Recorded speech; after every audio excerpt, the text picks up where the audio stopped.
আসসালামু আলাইকুম ওয়া রাহমাতুল্লাহি ওয়া বারাকাতুহু। বিসমিল্লাহির রহমানির রহিম। প্রিয় বন্ধুরা, আপনারা এই শাকটিকে ভালো করে দেখুন, দেখলে ইনশাল্লাহ চিনবেন। কঠিন উপকারী শাক, যা দেখে এমনি অনেকে চিনে ফেলেছেন এবং অনেকে চেনেন না। যাদের শরীরে ভিটামিন সমস্যা আছে, চোখে অল্প অল্প দেখেন, রাত্রিবেলায় পুরো কান হয়ে গেছেন, এমন অবস্থার লোক যারা আছেন তারা এই শাকটিকে বেশি করে ভাজি করে খাবেন দুপুরবেলা গরম ভাতের সাথে। ইনশাআল্লাহ দেখবেন যে আপনার সমস্যা আস্তে আস্তে ঠিক হয়ে গেছে। তাদের শরীরে মোটে বল পান না, ইনশাআল্লাহ খুব উপকারী জিনিস, তারা ভাজি করে খাবেন।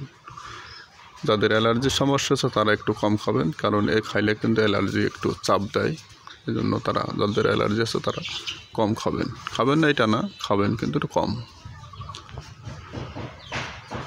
ভিটামিনে ভরপুর, ক্যালসিয়ামে ভরপুর, একেবারে আল্লাহর রহমতে সোনালি আঁশ যাকে আমাদের দেশে বলা হয়, সেই সোনালি আঁশ ভরপুর খাবেন ইনশাআল্লাহ 12 মাস। যাদের চোখের সমস্যা আছে, যাদের শারীরিক সমস্যা আছে, যাদের দুর্বলতা আছে, যারা চোখে কম দেখেন, বিভিন্ন ধরনের সমস্যা আছে, তাদের জন্য খুবই উপকারী, খুবই উপকারী। নিজে খাবেন এবং অন্যকে খাওয়ার জন্য উৎসাহিত করবেন, এবং ভিডিওটি পারলে একটু শেয়ার করে দিবেন, অন্য মানুষকে দেখার জন্য ব্যবস্থা করে দিবেন, এবং নিজে খান এবং ওষুধ হিসেবে খান।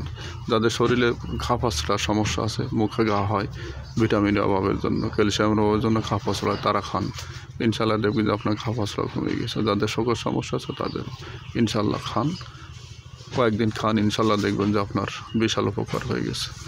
তবে খান এবং ভিডিওটি শেয়ার করুন, অন্যের কাছে পৌঁছে দিন। সবাইকে ধন্যবাদ। আসসালামু আলাইকুম ওয়া রাহমাতুল্লাহি ওয়া বারাকাতুহু।